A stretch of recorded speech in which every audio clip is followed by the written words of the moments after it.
탈무드에 보면 가장 힘센 자가 누구냐? 자기를 이기는 자라고 했습니다. 성공은 자기와의 싸움입니다. 자기를 어떻게 관리하느냐에 따라서 인생의 성공이 좌우되는 것입니다. 사람들은 가끔 이런 세상에 살고 싶지 않다, 죽고 싶다라는 말을 합니다. 특별히 요즘같이 살기가 각박하고 코비드-19 때문에 마음대로 무엇이 잘 안 되고 불황으로 고달픈 인생을 살다 보면은 많은 사람들이 죽고 싶다고 이 삶의 해이를 느끼는 사람들이 많이 있습니다.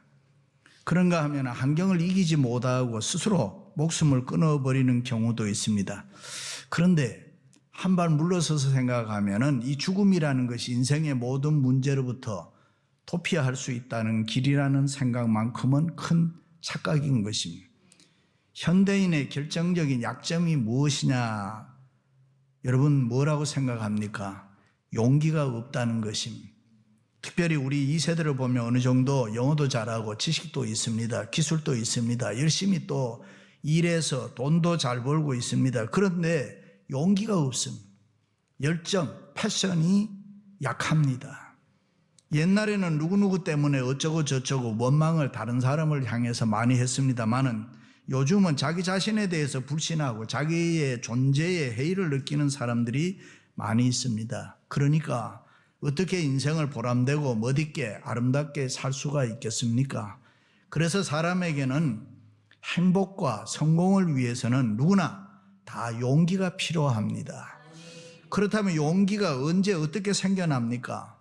세상에는 지식에서 오는 용기가 있고 재물에서 오는 용기가 있고 건강에서 오는 용기가 있고 또 권세에서 오는 용기들이 있습니다. 그런데 이 모든 용기는 상대적입니다. 그래서 이 용기는 오래가지를 못합니다. 완전하지 않기 때문입니다. 수시로 변하는 것입니다. 그러나 우리에게는 이 하나님 때문에 믿음 때문에 용기가 있습니다. 이 용기는 절대적입니다. 변함이 없습니다. 하나님을 믿는 신앙의 용기이기 때문에 이 세상의 환경에 지배를 받지 않습니다. 잘 살고 못 살고 알고 모르고 관계없습니다. 건강하고 병들고 내 지위가 높고 낮고 상관이 없습니다. 하나님 때문에 용기를 가지고 살아갑니다.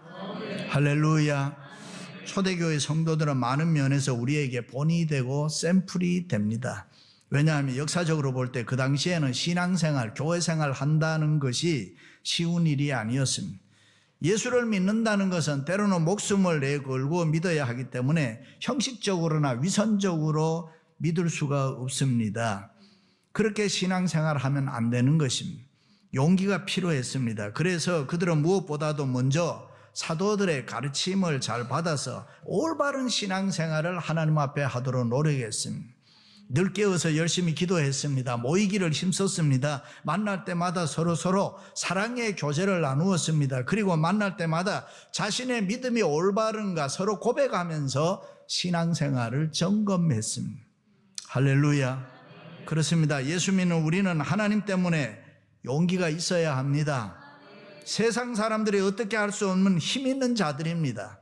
일찍이 히브리서 기자는 아브라함, 이삭, 야곱, 요셉 믿음의 조상들을 쭉 나열하고 그들의 생애와 믿음의 위대함을 기록했습니다. 그리고 결론에 가서는 이런 사람은 세상이 감당치 못하도다. 용기 있는 사람들이었다라고 기록하고 있습니다. 그런데 베드로와 요한은 우리가 아는 대로 처음에는 용기 있는 사람이 아니었습니다. 어떤 때는 예수님 모른다고 하고 계집종 앞에서도 부들부들 떠는 연약한 보통 사람들이었습니다. 그러나 이제는 베드로와 요한은 달라졌습니다. 용기 있는 사람이 됐습니다. 그 어떤 어려움이나 핍박이나 환난을 두려워하지 않습니다. 죽음까지도 무서워하지 않는 용기 있는 사람이 됐습니다. 왜 그렇게 됐습니까? 그 배경은 이렇습니다. 베드로와 요한이 날 때부터 걷지 못하던 안진뱅이를 나사렛 예수 그리스도의 이름으로 일어나 걸으라고 선포했을 때에 안진뱅이가 벌떡 일어났습니다. 옆에 있던 사람들이 깜짝 놀랐습니다. 신기해서 주위에 있던 사람들이 모여들었습니다. 그 설교의 핵심이 날 때부터 걷지 못하던 사람이 고침을 받았는데 왜 놀라지 않았겠습니까? 놀라지요. 이것은 동화 속에서나 나오는 이야기 같은 거 아닙니까? 현실 속에서는 일상적으로는 볼 수 없는 기적입니다. 메시아만이 할 수 있는 지금 그런 일이 우리 눈앞에 나타난 것입니다. 하나님만이 할 수 있다는 이 신적 능력이 자기들 눈앞에 지금 보여진 것입니다. 이것은 일반적인 사람들이 결코 할 수 없는 일입니다. 오직 하나님만이 할 수 있는 일이기 때문입니다. 믿습니까? 그런데 보통 사람인 베드로와 요한이 했으니 사람이 모여들고 쳐다보는 것이 당연하지 않습니까? 그런데 그때 베드로는 계속 이스라엘 사람들아, 이 일을 왜 놀랍게 여기느냐? 우리 개인의 권능과 경건으로 이 사람들을 걷게 한 것이 아니라 왜 우리를 주목하느냐? 질문하면서 그의 설교를 계속 이어갑니다. 그 이름을 믿음으로, 그 이름이 너희가 보고 아는 이 사람을 성하게 하였나니 예수로 말미암아 난 믿음이 너희 모든 사람 앞에서 이같이 완전히 낫게 하였느니라. 할렐루야. 다시 말해서 예수 그리스도의 이름을 믿음으로 이 사람이 낫게 되었다. 내가 이 사람 고친 것이 아니다. 왜 나를 주목하느냐? 나는 아니다. 예수님이 하셨다. 그렇게 진리를 선언한 것입니다. 그 능력의 근원이 어디에서 나왔는지 베드로는 정확하게 가르쳐주는 것입니다. 베드로는 조금 더 주저함이 없었습니다.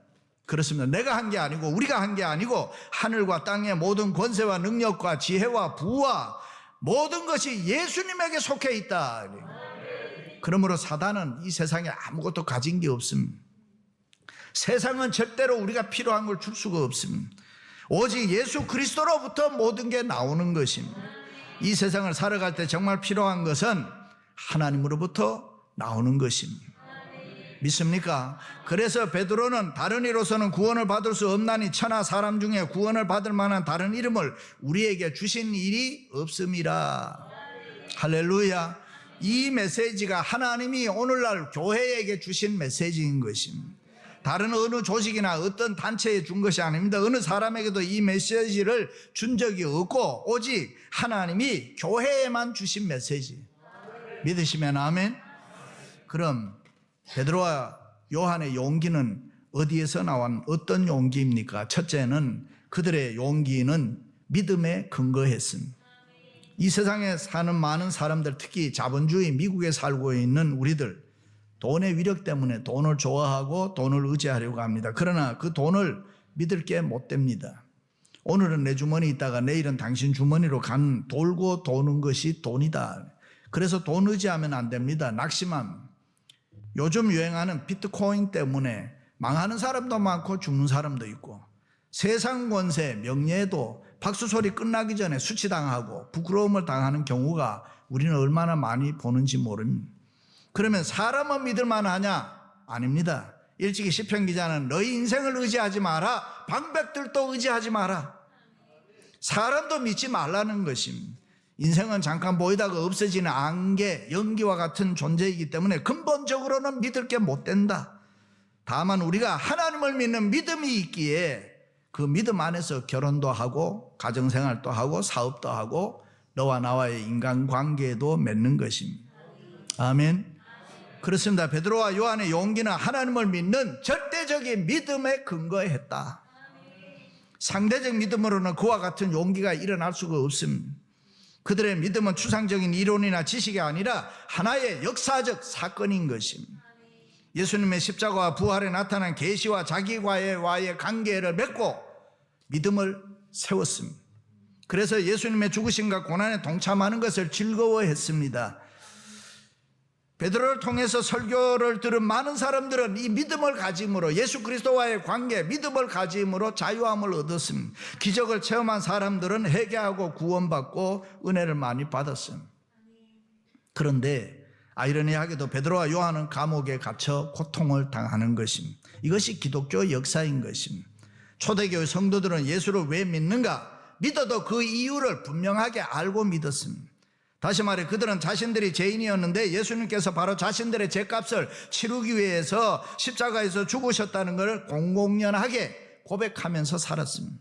그들은 모여서 떡을 뗄 때마다 예수 그리스도의 지키신 살과 흘리신 피를 기념하며 감사하고 감격했습니다. 자신들이 가지고 있는 모든 것, 생명까지도 그 예수 그리스도 주님을 위해서 바치는데 주저하지 않았다.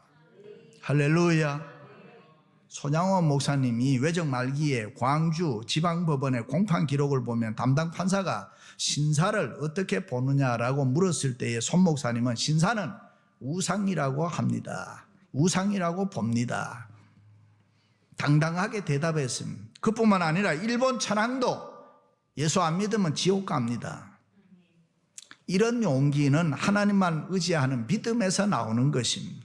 믿음을 소유한 자의 용기는 이처럼 비굴하지 아니하고 당당한 것입니다. 그렇습니다. 오늘날 신앙생활하는 성도들 중에 가장 약한 점이 있다면 구원받은 은총에 대한 감격이 없습니다. 그래서 교회는 다니는데 예수 그리스도와의 나와의 관계를 잘 모르는 것입니다. 잘 모르니까 믿음이 성립이 안 되는 것입니다. 페니실린을 발견한 인류 사회에 큰 공헌을 끼친 알렉산더 플레밍 박사에게 어떤 사람이 당신의 생애에서 발견한 것 중에서 가장 위대한 발견이 뭡니까? 라고 물었을 때 사람들은 대개가 다 페니실린이라고 대답할 것이라. 근데 잠시 생각이 잠기더니 내 생애의 가장 큰 발견은 나는 죄인이고 예수 그리스도는 나의 구세주다. 그렇습니다. 초대교회 성도들은 만나는 사람들에게 예수 그리스도의 죽으심으로 우리는 구원받았다. 이 예수 그리스도를 구세주로 믿고 회개하여 구원을 받으라. 담대하게 복음을 증거했습니다. 그렇습니다. 우리의 구원은 우연히 이루어진 것이 아니라 우리를 사랑하시는 하나님께서 예수님을 이 땅에 보내사 십자가에서 우리의 죄값을 치르고 구원해 주셨다. 이것이 복음의 핵심인 것입니다. 그래서 초대교회 성도들은 모일 때마다 그 예수님을 향해서 사랑과 생명 바쳐 충성을 서로 맹세했습니다. 고난은 여전히 고난 아닙니까? 매 맞는 일 절대로 즐거운 일 아니잖아요. 감옥에 갇히는 일은 예나 지금이나 어렵고 힘든 일입니다. 그러나 복음을 전파하고 영혼을 구원하기 위해서는 누군가가 고통을 당해야 된다. 그러므로 우리는 생명을 걸고 주님을 위해서 고난을 받고 고통을 받을 각오를 해야 되는 것입니다. 핍박받을 각오를 해야 되는 것입니다. 그래야 교회가 삽니다. 그래야 교회가 은혜롭고 사랑이 충만하고 전도가 되고 교회가 부흥이 되고 내 자신이 옆에 사람에게 복의 근원이 되는 것입니다. 그것이 믿음에 근거한 용기인 것입니다. 할렐루야. 두 번째는 그들의 용기는 사람들을 의식하지 않았습니다. 현대인들은 사람들을 너무 많이 의식하며 살아갑니다. 한국 사람들의 문화는 체면 문화라고 하잖아요. 자녀 교육을 하면서도 사업을 하면서도 항상 사람들이 나를, 우리 가정을 어떻게 볼까? 우리는 그게 중요한. 미국에 이민 와서 사는 우리들은 좀 덜 합니다만 가난하다는 것도 내가 못 살아서 힘들다는 것보다 다른 사람에게 비해서 내가 못 산다는 이 상대적 빈곤이 더 나를 힘들게 합니다. 다른 사람 눈치 보고 평판에 구걸하고 칭찬에 매달리면은 사람은 누구나 초라하게 되고 비겁하게 되는 것입니다. 다른 사람의 눈치를 의식하다 보면은 내가 이 세상에서 아무것도 할 수가 없습니다. 그러나 베드로와 요한은 사람들을 의식하지 않고 환경을 초월했습니다. 다른 사람들의 말에 전혀 신경 쓰지 않았습니다. 그래서 사내들인 법정 앞에 죄수로 붙잡혀온 베드로와 요한은 하나님 앞에서 너희 말 듣는 것이 하나님 말씀 듣는 것보다 옳은가 판단하라. 우리가 보고 들은 것을 말하지 아니할 수 없노라. 베드로와 요한은 하나님만 의식했다. 사람 의식하지 않았다. 사람이 어떻게 생각하든 하나님이 나를 인정하면 그만이다. 할렐루야. 심리학자들의 말을 빌리면 여자들이 몸이 아파도 병원에 누워있어도 자기 외모에 신경을 많이 쓴다는 거예요. 사나 죽느냐 하는 그 시간에도 자신의 아름다움이 다른 사람에게 어떻게 평가되느냐 신경을 쓰니까 여자들이 대단하지 않습니까? 그래서 몸이 좀 안 좋은 분들 종종 신방 오지 마라 그러는 분들도 많이 있습니다. 자기 모습 보이고 싶지 않아서. 화장했을 때와 안 했을 때가 너무 차이가 많으니까요. 어떤 목사님이 예고 없이 어느 집사님 댁에 신방을 갔더니 문을 딱 여는데 집사님이 전혀 딴 얼굴이더라는 거예요. 눈썹이 하나도 없더라는 거예요. 하나님이 인간을 만드실 때에 머리카락은 수명이 6개월이지만 눈썹은 6년이라 그래요. 머리카락은 잘 자라도록 만들었지만 눈썹은 잘 자라지 않습니다. 눈썹이 또 잘 자라도 안 되잖아요. 그런데 요즘 여자들은 잘 자라지도 않은 눈썹을 아예 밀어버렸다니까요. 그럴 줄 알았으면 우리가 하나님 보고 여자들은 눈썹 만들지 마세요. 그렇게 부탁하는 건데, 한국 사람들의 이 외모 지상주의 때문에 우리나라 사람들이 성형수술이 유행한다. 어떻게 하면 예뻐지느냐? 그 고민이 많다는 거예요. 뭐 예뻐진다는 게 나쁜 건 없죠. 제가 비법 하나 가르쳐 드릴게요. 설교를 하다 이런 이야기를 하면 설교보다 더 기가 쫑긋하고 눈빛이 반짝반짝 빛나고 이래. 잠자리 습관을 바꾸어라. 그래. 어떻게 해요? 아무리 피곤해도 들어와서 하루를 살면서 기쁘고 좋아했던 일을 한번 생각하고 그 기분으로 잠자리에 드는데 10시부터 새벽 2시까지는 틀림없이 자야 된다. 뭐 이것저것 하다가 12시 넘겨 잔다. 이런 사람은 절대 미인이 못 된다는 거예요. 10시 전에는 자야 된다. 2시까지는 자야 된다. 아무튼 예뻐지는 것이 뭐 나쁠 거 없죠. 그러나 예수 믿는 우리들은 사람 너무 의식하지 마라. 하나님 의식하면서 용기 있게 살아라. 할렐루야. 루마니아의 프로레스코 목사님이 공산당에 잡혀서 옥에 갇혔습니다. 그가 심한 고문에도 불구하고 끝까지 굴하지 않고 예수를 믿겠다고 하자 공산당원들이 목사님을 회유하기 위해서 비인도적 방법을 썼는데 11살 먹은 아들을 데리고 와서 그 목사님 보는 앞에서 발가벗기고 코에다가 뜨거운 물을 붓고 뭐 차마 눈 뜨고 볼 수 없는 그런 고문을 했습니다. 목사님은 자기가 고문을 당하는 것은 어느 정도 견딜 수가 있는데 아들이 고문당하며 죽어가는 모습은 도저히 볼 수가 없어서 그냥 예수님 모른다고 그렇게 말하려고 하는 순간에 고문을 당하던 11살짜리 아들이 아버지 조금만 참으세요. 나는 배신자가 된 아버지를 내 아버지로 모시고 싶지 않습니다. 목사님 아들의 이 말에 용기를 얻고 순교를 했습니다. 공산당에 항거하다가 순교를 하게 됩니다. 어려울 때 예수 믿는다는 것은 누구나 할 수 있는 일이 아닙니다. 믿음의 용기가 있는 사람입니다. 그래서 우리에게는 믿음의 용기가 절실히 필요한. 그렇습니다. 우리는 나쁜 기억이나 불행한 사건에 얽매이지 말아야 됩니다. 이 세상 사람들에 대해서 너무 의식하지 말아야 됩니다. 오직 하나님만 바라볼 때에 우리에게 용기가 있는 줄로 믿습니다. 할렐루야. 마지막으로는 그들의 용기는 하나님에 대한 확신이 있었습니다. 초대교회 성도들은 예수 그리스도는 부활하셨다는 이 신앙의 확신이 있었어요. 이 부활의 신앙이 왜 중요합니까? 그것은 죽음이 인생의 끝이 아니라 부활이 있다는 것입니다. 그러므로 예수 믿는 모든 사람들은 장차 육체적으로 부활할 수 있는 이 축복의 길이 열려져 있습니다. 그래서 초대교회 성도들은 부활의 신앙으로 생명의 위협을 받으면서도 두려워하지 아니하고 영생의 소망을 가지고 담대한 신앙생활을 했습니다. 베드로와 요한도 그저 맡은 일에 충성했습니다. 그리고 나머지는 하나님에게 다 맡겼습니다. 다시 말해 용기를 가지고 최선을 다하면은 결과는 우리가 믿는 하나님이 책임져 주신다. 그러므로 공부 못하는 거 죄 아닙니다. 그러나 공부 안 하는 거는 죄입니다. 돈 못 버는 거 죄 아닙니다. 그러나 일하지 않는 거 죄입니다. 열심히 일해서 하나님에 대한 분명한 확신을 가지고 살아야 됩니다. 왜냐하면 역사는 하나님이 이끌어 가시기 때문에 내 인생에도 우리 인생에도 우리 생애에도 하나님의 손이 있단 말이죠. 그러므로 나는 용기를 가지고 진실되이 열심히 충성할 뿐이라. 할렐루야. 그렇습니다. 우리는 하나님의 일, His part와 우리의 일, our part를 구분해야 합니다. 무엇이든지 하나님에 대한 확신을 가지고 용기 있게 내가 이 세상을 믿음으로 살면 그만입니다. 사업을 할 때도 용기를 가지고 최선을 다하고 난 뒤에는 하나님께 맡기는 것입니다. 그리고 100번을 실패해도 최선을 다한 일에는 유감이 없습니다. 내가 열심히 일했는데 못 삽니다. 내가 열심히 공부했는데 성적이 안 좋습니다. 내가 열심히 전도했는데 열매가 없습니다. 결코 부끄러운 일은 아닌 것입니다.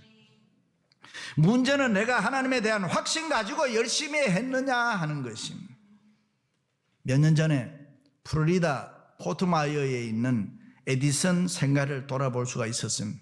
자동차왕 헨리 포드는 농촌에서 태어나서 16세 때 디트로이트로 가서 유명한 토마스 에디슨이 세운 회사에 직공으로 들어가기 때문에 그는 열심히 일했고 헨리 포드는 열심히 일하니까 점점 인정을 받았습니다. 어느 날 그가 에디슨에게 한 가지 질문을 했습니다. 가솔린이 기계를 돌릴 수 있는 힘을 낼 수 있을까요? 이 질문에 에디슨은 두 말 없이 yes, 그렇게 된다, 그렇게 할 수 있다 그랬습니다.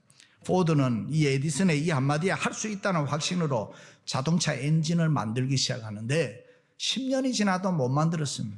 13년 만에 헨리 포드는 자동차 엔진을 만들게 됐습니다. 그렇습니다. 하나님에 대한 확신이 있는 사람은 아무리 우리가 실패의 난간이 있다고 하더라도 내가 하나님 앞에 받은 목표를 이룰 때까지 절대로 절망하지 않습니다. 결과에 대해서 두려워하지 않습니다. 하나님에 대한 확신이 있기 때문에 매일매일 앞으로 달려가게 되는 것입니다.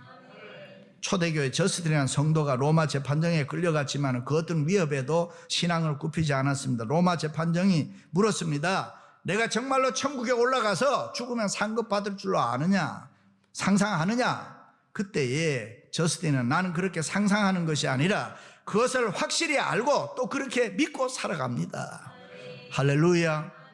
그렇습니다. 참으로 우리가 예수 그리스도를 바로 알고 그를 믿는다면은 이 세상의 삶의 결과에 어떤 것도 두려워하지 말고 용기 있는 삶을 살아야 돼요. 베드로와 요한은 언제나 사람 보다가 하나님 편에 섰습니다. 하나님 말씀에 충성을 늘 맹세하면서 용기 있게 살았습니다. 그러므로 세상의 그 어떤 것으로도 저들의 용기를 꺾을 수가 없었습니다. 그것은 죽음을 초월한 용기였습니다. 그러므로 우리는 가난해도 떳떳하게 가난해야 되고 실패해도 비겁하지 말아야 되고 비판을 받아도 욕을 먹어도 믿음으로 담대하게 살아가야 합니다. 죽는 일이 있어도 자랑스럽게 하나님 앞에 감사하면서 죽어야 되는 것입니다. 베드로와 요한의 용기를 보고 많은 사람들이 하나님 앞에 영광을 돌린 것처럼 우리들을 통해서도 하나님께 영광 돌리는 역사가 있기를 바랍니다. 사랑하는 성도 여러분, 베드로와 요한처럼 믿음에 근거한 용기를 가지고 사람 너무 의식하지 말고 하나님께 대한 확신 가지고 용기 있는 삶을 살아가시기를 주님의 이름으로 축원합니다.